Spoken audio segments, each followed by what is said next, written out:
quickly found my new peer group of entrepreneurs, already had my ideal clients in their communities. So started setting up presentations to other people's audiences. I think showing up in an authentic, ethical way, word gets around so quick, and I won't say any names, where I said, hey, yeah, we did a partnership with so-and-so or whatever. And they go, oh, you got burned too. I was brand new. I had no list, no connections. And realizing that very quickly meant I had no one to offer the course to. You know, you can't come in and say, yeah, we've got an 80, 90, 200,000 person list when only 6,000 of those are active. Like, people catch on to that. I do want to follow up question though. Simply asking that question, and people are happy to answer it. So it works well. And I was like, I said something stupid, Charles. I said something like, welcome to ClickFunnels Radio, the podcast that brings you the latest strategies, insights, and success stories from online marketers just like you who utilize funnels to grow their business. Our mission is simple: to help you unleash the true potential of your online business by harnessing the power of funnels. Join us every week as we bring you exclusive interviews and thought-provoking discussions that will revolutionize the way you approach online marketing. Here are your hosts, Chris Cameron and Ben Harris. All right, everybody, welcome back to ClickFunnels Radio. We're here for episode 710 of these bad boys been recorded for you, the people, and we're here with this super special guest who is somebody that is extremely well connected. And to be frank, the guy's a human lead magnet. But before we get into that, let's go ahead and introduce co-host Chris Cameron. Chris, what's up, man? what's up, guys? So excited to be here. I'm excited for this guest too. This is going to be a riot because it's something that like all three of us share and have done professionally, like for a long time. This is going to be fun to get into. Heck yeah. And from getting the title, maybe we could have made that up, actually. Never told him that to his face, maybe behind his back, of being the human lead magnet, someone that is an expert with affiliate marketing, joint venture partnerships, is a business owner, speaker, author, consultant, all of the above. The guy does it all. Let's welcome Charles Byrd. Charles, how are you, man? Doing very well. Thanks for having me. Of course. We're honored to, frankly, soak up some knowledge and selfishly maybe learn a few things here. It's kind of, the world that we all play in of, joint ventures and affiliate marketing, maybe joint ventures. I won't go into affiliates, but partnerships and joint ventures. For those of us that, the listeners that we have right now, would you mind kicking off and describing, well, how would you define joint ventures? Yeah. So back in my corporate days, I thought it was two mammoth companies getting married and putting together some crazy new project or program. But in the context of the internet marketing world, we're really talking about promotional partnerships for the most part. And you can really think of this as a transference of trust and authority, where someone's built an audience, a community, a client base, and they're transferring that to you, inherently bringing you in to share value and content and programs with their audience. So they're promotional in nature, although they can run deep as well. Some are just kind of one-off types of promotions. And it's the classic situation where someone has a big audience. I'll use a example I've used for a while. Brian Tracy, list of around 500,000, brings you in as an expert to provide value to his community on a topic that is highly aligned with why people follow him to begin with. And then, like, if they're mailing into a webinar, for example, everyone that registers for that is added to your email list, deliver a high value training, and of the sales that come in, that's shared with the partner because it's their audience, your product or program, or obviously vice versa. But that's that would be a common type of example. You can also chat about different types of JVs. There's 4 main ones that we're typically helping folks put in place. But yeah, that's I'd love to get into those 4 examples, but heck yeah, I feel like, transactionally, it's hard, right? Okay, because when you do JVs, you are a relationship person, okay? But a lot of times those relationships at some point have to become transactional. It's just like if you're dating somebody, or you met somebody, you have interest. You're like, okay, I like you kind of, but I want to see where this goes. Maybe we start with lunch. And I think a lot of times that's where entrepreneurs, if they don't have a big list, but they have maybe some authority, that might be one way that they can start building their list. Honestly, that's how Russell and when we in the team like built up ClickFunnels was a lot of JV stuff at first. So, I mean, would you say that this is a good place to start to grow your business is by having some JVs, or do you think that that's something that should come later? Uh, it can come at any point. So if I reflect back on my own journey coming out of corporate and creating my first product, which was a low ticket productivity course, I was brand new. I had no list, no connections, and realizing that very quickly meant I had no one to offer the course to. I started going to a lot of events and connecting with people online, and quickly found my new peer group of entrepreneurs, already had my ideal clients in their communities. So started setting up presentations to other people's audiences, delivering a high value training and offering the deeper dive course, and started growing the list quickly, making sales, making a positive impact. So that's when I was like, well, since this is working, what if I apply my IT and systems background from my corporate days to simplify and systematize the joint venture process, which I did, which ramped up to doing 2 to 6 joint ventures per week for my offers to other people's communities. So that was from day one, like the beginning. And I think not that I was amazing at it at day one, but point being, the strategy worked from day one. And so if someone has a new product or program, it's the easiest, lowest risk way to get it up and going, because the alternative is running traffic or doing content marketing. Content marketing's a long play, can take over a year to get like deep traction there. Paid ads, you either need to learn how to do them, which is not easy, or you need to pay an agency to do it. And it's easy to run out of money pretty quick, where joint ventures are a risk-free lead source where you're only paying commission on actual sales made. So it is a wonderful place to get up and going. And you're diversifying leads across partners. If you've got 5, 10, 15 partners, you're not dependent on a single lead source to begin with, which puts you in a better position and lower risk. I mean, I know you have to trust people to do this, right? But a lot of times that's flying all over the country. And I know you do that because it seems like anywhere that, Ben and I land, I was like, oh, look, it's Charles, whether it was Salt Lake City, whether it was a Grant Cardone's thing, whether it was a Vegas, like, that's how we got a relationship. But does it always have to be that way? Or sometimes are you transacting just by, getting on and having a meeting? Because I know from experience, sometimes these deals go bad. Like, is there one thing that gets your spidey sense going? You're like, oh, wait, back up, don't do that deal. Because that's always scary, right? I mean, sometimes it's low risk, sometimes it's not. But is there anything that's like, gosh, you got to meet him in person, and if it's this, don't do the deal? Do you have any insight on that? Sure. So you can 100% do this remotely without getting on planes like all three of us do regularly. I mean, the truth is there is no better way to build relationships than in person, but I've kinds of friends and partners and clients I've never met in person. You can absolutely do this through Zoom. You can build relationships through groups and communities, whether anything from Facebook to LinkedIn, or any type of mastermind group or training community around a topic. And so onto the spidey sense side of things, for one, just getting on a call and getting a feel for the person. Do they seem aligned with you? Does their product or service, is there a complement between what you're doing? Because one of the fastest ways to have a JV fail is set it up because you are so excited, but there's not actual audience alignment. There has to be for it to be worth anybody's time.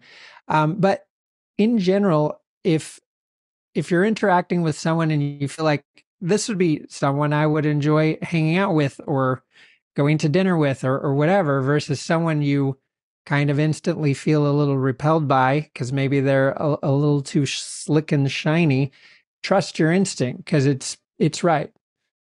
Yeah. It's a great point. And, if you don't mind me asking, what got you interested into this world? Like dive into your background a little bit. You said you had a extensive corporate background, and then going into, you said your first product was productivity.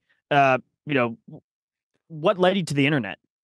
Oh, great. So, for a brief backstory, straight into today, and I'll touch on that initial product too, and where that's led.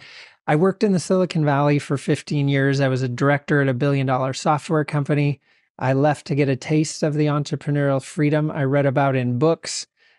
Started with that low ticket productivity course. Again, new to the online space. Started going to a lot of events, teeing up relationships. Like even from the very first event I went to, which was all a new world, and the guy sitting across from me has an email list of 90,000, and this person puts these curated events together, and it was just mind blowing. And I'm like, well, why don't I go make friends with the guy who's got a list of 90,000?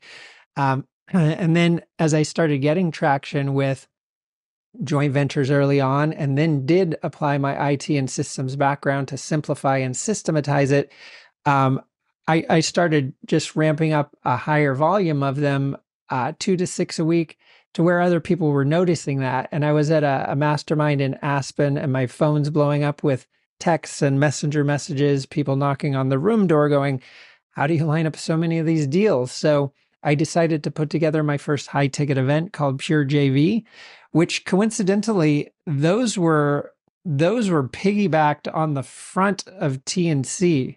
So it it just brought everyone together, and it ended up having a lot of speakers at TNC coming through, and just it was and we did one in front of Funnel Hacking Live in Orlando, which was awesome. In any case, what we walked folks through in that, which these are principles that I think everyone here can benefit from understanding how they go together. But for number one, creating a unique joint venture strategy, identifying your most profitable partners, communities, stages, learning how to connect to those partners through warm channels so you're not needing to do cold outreach, how to guide the conversations to land the deals frequently on the first call, operationally, how to execute those deals, and then how to turn each one into 2 or 3 more. So you have a repeatable framework. A lot of people that are even doing JVs, they can be a little haphazard where they're duct taped together and they're getting swipe copy and affiliate links out like the day before a promo. Yeah. And all that does is create stress and failure points, where if you have a systematic framework, you can be ahead of the curve. You can ensure quality because you're following a standardized process that's custom for your own company. And of course, you build this over time. You can get your first ones going without a lot of overhead, just a tool like Zoom and some basic mailings. And every time you do one, you just get a little more advanced and a little more advanced. So you can start very simply, and then you can keep iterating. And just in the process of doing this with my own friends and clients, I've had 10 clients in the first year add 1.25 to 6 million in additional revenue. That's 4 awesome. clients. It's wild. 4 clients on stage with Tony Robbins in the last 2 months. One that just got booked on Joe Rogan. Had the absolute pleasure to introduce Russell to my client, Dr. Cialdini, week before last. That was a freaking fun call to be part of. Bet. That's awesome. And again, this is now, and there's no top end to what you can do with JVs, and it does work from day one as well. So it's relevant to anyone listening. Well, and what I've noticed too, and to build on that, is you said, hey, how do you turn these into more? I think showing up in an authentic, ethical way, word gets around so quick of like, I've literally been on calls, and I won't say any names, where I said, hey, yeah, we did a partnership with so-and-so or whatever. And they go, oh, you got burned too. And you're like, whoa, yeah, how did you know? And they're like, well, we did it. So, your reputation is everything. Like, word gets around. But if you go and do one and show up the way that you promised, with the audience, you can't come in and say, yeah, we've got an 80, 90, 200,000 person list when only 6,000 of those are active. Like, people catch on to that.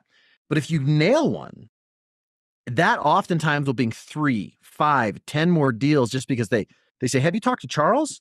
well, yeah, you should talk to Charles because this industry is pretty small. And so, I mean, it's very important to have a reputation. Like, do you have an example of a time where you went and did one, and then just from not even asking, that turned into more? Well, in my process, there is asking, so it more often than not does turn into more. But you're right. Like just simple things like let's say you were promoting a bigger launch, like it could be a ClickFunnels product or Jeff Walker or whoever. Even just showing up on a leaderboard, Yeah. people start pinging you. Plus, if you're paying attention, you'd also be looking at who's showing up on a leaderboard because clearly they can make some things happen. So there's definitely that, and if people happen to be on your list or the partner list and they get mailed to one of your promos, I've done. I did a promo a while back with David Gonzalez, and someone saw that and they pinged me and wanted to do a promo, and then they also ended up becoming a client. So it does just spin up. Like as you get traction, as you get results, reputation goes with it. And then not to mention when you add a system for asking for connections to their best partners, rebooking with them, going deeper, like do an initial promo and see how it goes. And if it goes really well, have a chat about creating an embedded partnership where you're creating a single deal that represents ongoing lead flow. It's like the gift that keeps on giving, which I know you guys do with ClickFunnels, where you've got an expert teaching how to create a program or a course. And within that training, they're like, and here's your link to ClickFunnels to host this and run the landing pages and opt-ins. So it's a tool that serves that student while it's feeding you new subscribers and people you can serve through ClickFunnels and the community. Yeah, it's genius. We talk about that in the linchpin a lot, is this continuity. And people think, oh, I've got to have, gosh, my own product that's a software company or something. But what you're talking about now is you embed that or integrate it into your course. And now you have some continuity where you're not chasing the next promotion. So as a promoter, maybe it's not just the next one. If you get in with ClickFunnels or somebody else who has a continuity, it becomes over and over. I do want to follow up question though.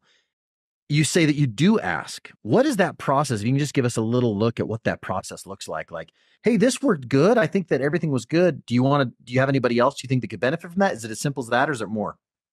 Yeah. So what I recommend that folks do is as you're setting up the JV to begin with, let's say some type of webinar promo, just for an example, it wouldn't have to be, but also schedule a debrief for after. And you want to schedule them basically at the same time, meaning it's far easier to say, hey, Ben, would you like to line up a JV? And you're like, cool, how about this date, this time, blah, blah, blah. And hey, how about we do have a follow-up chat after cart close, talk about what worked well, what could be done better. And because you're in that booking phase to begin with, it's a very natural thing to do. Thereby it gets booked. Whereas if you have a promo, cart closes, and then I ping you guys, hey, how about we jump on a debrief call? Your mind, things look nasty, nobody wants to do it, right? Well, or you're like 6 promos deep in your brain, like that was yesterday's news because that promo's over. So you want to schedule it first. And then when you're on that call, you can talk about what worked well, what could be done better. And by the way, that's a valuable question because now you're getting free consulting from smart people on how to do what you do better. And they'll be happy to tell you because they, of course, have insights around their audience and community and what worked and what didn't. And as you get that feedback, you can iteratively improve what you're doing. And provided it went well and people were happy with it, you can talk about rebooking. Hey, what if we do this again in 6 months? You can talk about who are some of your best partners who've moved the needle for you that you think would align with this. And then you just be quiet and let them think of those names. right then, and then say, hey, would you be up for sharing an intro? I'd love to meet him and get to know him. So simple best practice behaviors like that consistently bring you more deals. So that ability to turn each JV into 2 or 3 more is rebooking with them, creating embedded deeper partnerships with them, getting connections to their best partners, and doing that on every one of these. That's fantastic. And it kind of creates that ripple effect, right? From when you start, have one satisfied partner, and you look up a decade later and you've done so much work and added millions of dollars to their bottom line. You mentioned you've received just radically candid feedback, right? Of asking, what went right, what could have gone better, and you by in turn get free consulting. Can you tell us a story about something that sort of hit you in between the eyes of like, oh my gosh, I have to do that better, and then it's made a positive impact for Pure JV? Yeah, absolutely. So this happened a few years ago, but it was this exact process. So I did a JV with a partner, scheduled the debrief, and this gentleman was an expert at story. And so I'm like, well, what could have been better? And he was like, okay, you started this particular story and then didn't finish that one. And this other story, like if you would have added this kind of outcome, it would have been so much more impactful. So he guided me to add a lot more stories to the talk, and stories I had, make them better. So hung up off that call, made the updates, delivered the same talk a week later to a different audience. My close rate for that particular talk was 17%. I took that free feedback from a partner and friend, applied it, and the very next presentation closed at 32%. So Wow. imagine as you do this day in and day out, and not everyone's advice is going to be gold, but more often than not, it's meaningful. So as you're iteratively improving, so will like you're going to get better at handling objections. You'll get better at positioning. You'll get better at storytelling, presenting, all of that. So simply asking that question, and people are happy to answer it. So it works well.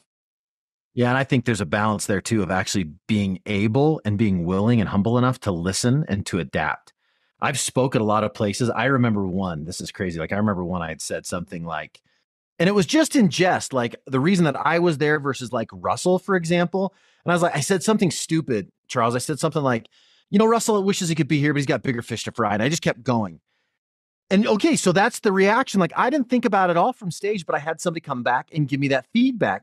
And I remember thinking like, did I even say that? She goes, you have to understand now that you just created this, separation from where Russell is to where everybody else is. And it was some great feedback that I was like, oh my gosh, as I processed it.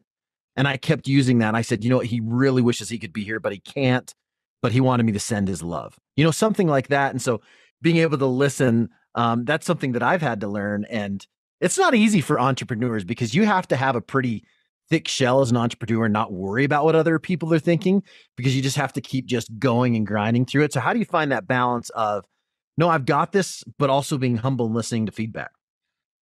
That's a great question. I learned again early on, be super open to feedback. To this nanosecond, I am always open to feedback, because you run it through your logic filter, but provided you can get over your own ego, and it doesn't have to tie to your confidence in delivery or anything. It's like we deal with a lot of smart people who have a lot of experience. We were briefly talking before we hit record here. One of my clients who I've helped generate 4.5 million in JVs. He paid me a nice chunk of money, and he's like, Charles, can I help you with a few things? And he wasn't trying to sell me anything. He just wanted to help because we're friends. And he sat down for like 2 hours and coached me through everything from this backdrop to clothes I wear to my presentation. And was it hard to hear some of it? Like, hey, Charles, maybe get some nicer clothes. Not a fun thing to hear. But was he right? Hell yeah, he was right. And upgrading those things, the more open you are to feedback and take action on it, provided you're getting it from someone who's got a track record of their own success, That's a great point. You'll never regret that. Don't get advice from people who haven't accomplished things. That would be broke people with all the opinions, right? The people who aren't even in the arena, we get that too. So that's a great point. Yeah. So provided someone's got more experience at something than you, like the more open you are to learn, the faster your business will grow. Great point. Dang. Yeah. And it's I'm fascinated with the idea that this is such a big stream of revenue that you don't necessarily need, experience, right? You don't need an audience. You don't need an email list. Sometimes you don't need a product, right? Really playing the role of the connector sometimes can pay dividends. Would you, by chance, open into questions, suggest this type of career path for someone who is looking to get started that's not a product owner currently? Yeah. So a couple thoughts around that. For one, learning the art of listening to what people are great at, what they're interested in, what their needs are, and kind of becoming a connector. Like when I came into this space, I'd always had a fine social circle, but I certainly wasn't actively developing. That was a decision. I'm like, hey, I want to start meeting more of these cool people.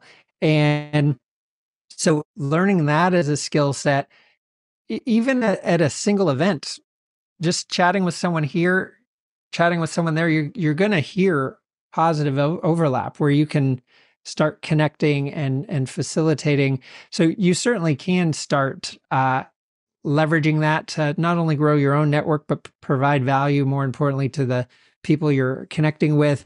The next element of that, because I went through years of connecting people where it was not monetized. A lot of actually connectors fall in this trap of, boy, we could talk about that forever. Yeah, they're providing a ton of value, but they do not have frameworks for monetizing that, which I'm happy to share a basic one here that will help a lot.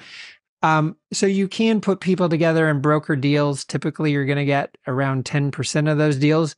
You need to bring up the fact that because of connection and to facilitate the connection that you'll build in that percentage. Because if you connect people and don't talk about that first, you are not part of that deal. So there's that part of it. But the next thing I would say is there's exceptions, I'm sure, but it is hard to get rich lining up other people's deals. You need to have your own product and line your own deals up. So could it be a nice stepping stone and pathway? Absolutely. And you can and should be developing your own product or service on ClickFunnels that's right. that you can then make all the revenue on. So like, why would I want to make 10% of selling someone else's product when I can make 100% or 80% selling my own? I love that. Gosh, Chris, you have anything? I just blanked out on what I wanted to say, and it was so good. No, I think so many people who are connectors do this. I fall into this all the time. I mean, I can totally run into a room and I see 3 people that I know, and I'm like, oh, this is who you need to talk to. And I go and I bring them together, and I don't really expect anything out of it, like whatever, because my role's ClickFunnels, right? And, a lot of time the reciprocity comes around through affiliates and through JV deals and stuff like that. So it's not as big deal for me. But I know tons of people that go to these and are those real connectors because that's their personality. How are you? You mentioned that you have kind of some easy steps to share. What are those steps on how you could actually get that? I mean, asking for 10% is one. Do you have any others? Yeah. So I'll use myself as an example for a minute, but then we'll just apply it to anyone listening. So I'm doing intros and connections constantly, like probably 20 to 50 a week. And that many are coming in per week. And so I'm certainly not trying to monetize every connection. That would get old and people would probably get annoyed. Sure. But it becomes disingenuous. Like, hey, if I connect you, can I have 10%? There's got to be a better way to do it, right? Right. So here's a great example. Let's say fact, one of my clients, Nick Bradley, who is an exit expert, he's acquired 160 companies, exited 30 deals as big as 1.2 billion. When he left private equity to come into our world, he hired me to learn frameworks to operate and get in the right rooms, have JV and speaking conversations and referral systems put in place, which helped him 10x that business. In fact, I'm on his website as like one of the fastest ways to grow a business. Now, the clients I'm talking to, a lot of them are building companies that are in great positions to exit over time. So having a conversation with someone like Nick, where I'm like, many of my clients could be great ideal clients for you. Would you like me to keep my ear to the ground, and if I inquire and they do have intention or desire to exit at some point, be happy to tee up intros your way? And here's an easy way to frame it. Do you happen to have a referral program? Yes. Because they will either say, yes, I do, and here it is, or they will say, no, but I'm open to one. You know who's one of the best that I've ever seen do this? You're very good at it. And another name that comes to mind is Steve Harward. You know Steve. Like, Steve is a everybody great knows. friend and Yeah, a for client. Prime Corporate Services. And he is so genuine and connects with everybody. And then there's just this little thing too, like, oh yeah, we help people set up, their corporate structures and tax stuff. And he has so many people throwing him referrals constantly. In the last 5 years, the guy's just blown up. He is incredible as a human being. I Yes. made a comment on one of our conversations. I'm like, my daughter said I'm not old because I can still ride a half pipe. And the next week, I have it right over here. The next week, he sent me a Pure JV skateboard to my Yeah, house, and I'm that just sounds like, about right. I'm like, oh my gosh, Yeah. it's Super cool. crazy. Yeah. So by basically having that, just saying that question, like teeing up, I'm talking to your ideal clients, or it could be ideal partners, same conversation. I'm talking to your ideal partners anyway. Would you be up for me scouting some opportunities for you? And I'm curious if you happen to have a second tier in your JV program. There you go. And that way, they'll say yes, they'll say no, they'll say I'll make one for you. I've had a lot of people say that. Yeah. So by framing the question, there's nothing weird about that question. There's nothing strange or greedy about that question. You're facilitating deals for them. That's worth something. Yeah. Great point. Totally Great agree. point. With, Well, go ahead. you want to add on that, Chris? I was going to ask a question that kind of switches gears. No, go ahead. I think that was great. So throughout the entirety of Pure JV, what's, I guess, or if you want to give names, you can, but what's your most memorable deal that you've orchestrated? The first one that comes to mind. Well, it was memorable just because of the context, but I brought the number one opt-in partner to Grant Cardone's launch, number 5 in sales. Not that was my most amazing deal ever, but that one had a lot of buzz and attention on it. So that was a fun one. In fact, Chris, isn't that where we? Yeah, that's where we met. We had dinner with Rudy and everybody else at the ball or whatever. Yeah, exactly. So, I've had clients put together deals that I helped them shape with Kevin Harrington, John Assaraf, myself, that did $1 million from idea inception that I shared with them to them launching it 30 days later, doing $1 million in 3 days. That's pretty cool. Like I love working with people who just implement. So you give an idea, a framework, here's how you do it. And then the next conversation, they're like, okay, let's go. We did it. Like, damn. All right. Yeah, that's so good. It's sometimes hard, when you do these JVs, or gosh, Ben knows as affiliates, and it's different. They can be combined, but sometimes you have to provide everything. If you're going to go do a JV, yeah, I love it when they say, send me some talking points for the copy versus send me all the swipe. where they need everything from you. And I get it. If you're going to go do a JV, you need to have that stuff like on deck, ready to go, because Right. people don't know your offer as well, and the hooks and everything else, or the open loops. But sometimes people just get it and they're like, no, you know what? I'll just go do this. Tell me a little bit about your audience and some talking points. Then they're going to go do it in their voice. If you find somebody that does that, just like you said, that's a slam dunk. These people that just operate. I love that. You're exactly right. I think it's so cool. Well, one other thing too, you mentioned too, I know you got a lot of really cool stuff going on. Tell us what you're most excited about right now. Are there deals that you're doing right now? Is it pure JV? What is what are you most excited about in business, like today and moving forward in the next quarter? Well, let's see. Most excited about continuing to scale our team. Currently in the business, I'm a little too much of a linchpin, so I've been trying to offload some of that. Which you guys see this in your own business and all the people you work with, but like transitioning some of the high ticket sales calls, which that's a big step when you're good at that and you're handing it to someone else. But those are the necessary steps. So for one, just growing the business. Um, we don't offer it as a service, but I guess we made an exception for Cialdini booking their JVs.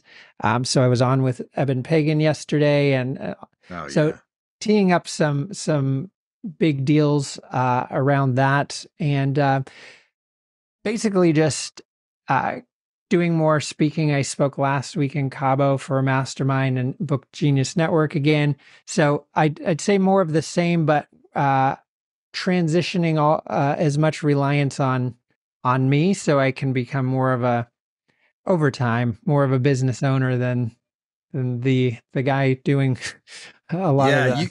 You don't want to have to like be coming home from SFO in your Tesla and turn on the autopilot to close deals. All right, you got to tell that story now that I brought it up. That's the thing you're trying to get away from. Like if you're good at it, sometimes you got to remove yourself and make yourself the autopilot. But what happened? Tell us that. Okay, well, we'll start with don't try this at home, kids. And don't call the cops. So yesterday I was driving back from SFO and I had a sales call scheduled at 9 a.m. And I'm like, I knew I wouldn't make it in time because there was some traffic. So I had choices. I can pull off the freeway like an intelligent person.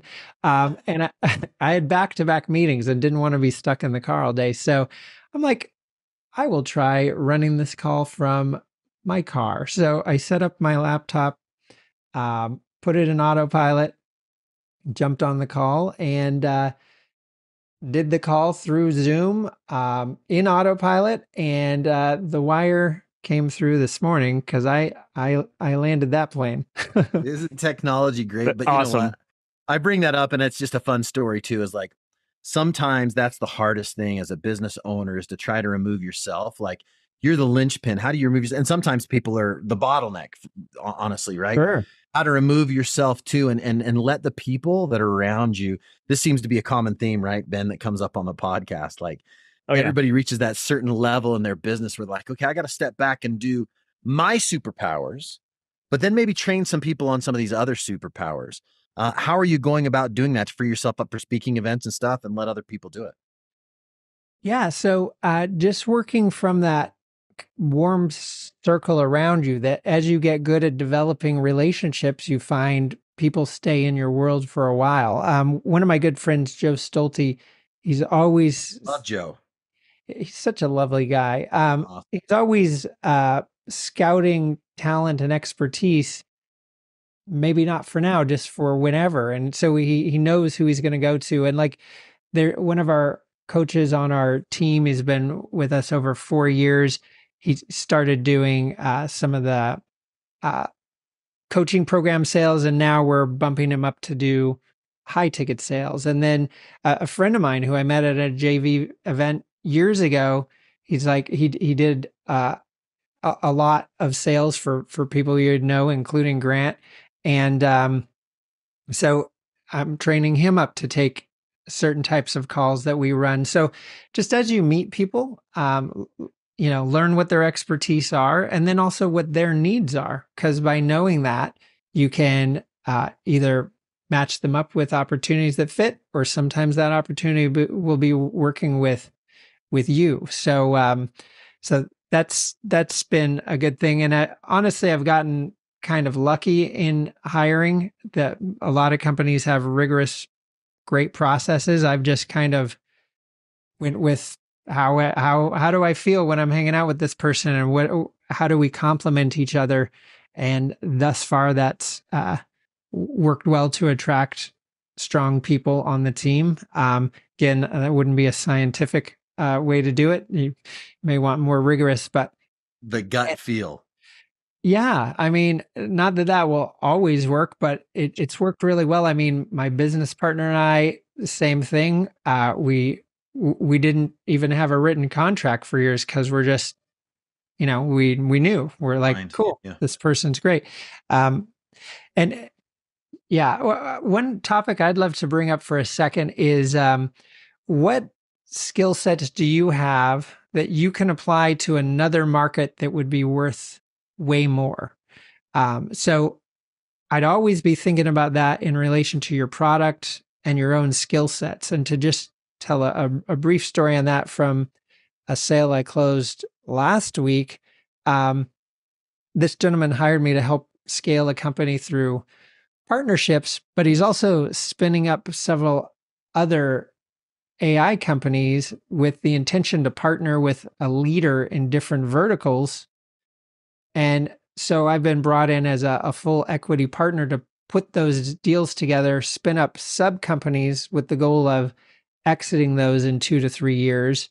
And it's that same example of I'm just using the same skill set I use every single day, but how can that be applied in a new way that's worth way more money down the line, or even now? But I think it's a good thing to bring up for any of us, because your product or service that you're great at today, likely in a different market or niche, could be worth way more. So think about what those may be. So true. Well, Charles, you have been a wealth of information. I think this is great. And honestly, if you know somebody that could benefit from hearing this, like if you're listening today, pass it on, share it to 2 or 3 people, show them what Charles is doing. Like if somebody does want to share what you're doing or come see, do you have a link or anything that we could pass them to get more information? Oh, definitely. If you head over to my.purejv.com/CF for ClickFunnels, my.purejv.com/CF, that will lead you to talk I gave recently on joint ventures. It covers 4 primary joint venture types, how to connect with folks, how to communicate, leveraging tools like video and other things. And it's got a download with 10-step JV strategy blueprint. So hop over there and check it out. You can also go to charlesbyrd.com, BYRD. So those would be a couple places people can check out. Fantastic. Go check it out. Once again, that's my.purejv.com/CF. Go check it out. Thanks again so much, Charles, for joining us. We'll have to have you on another time. Love it. Thank you both for having me. It's been a pleasure. Thanks.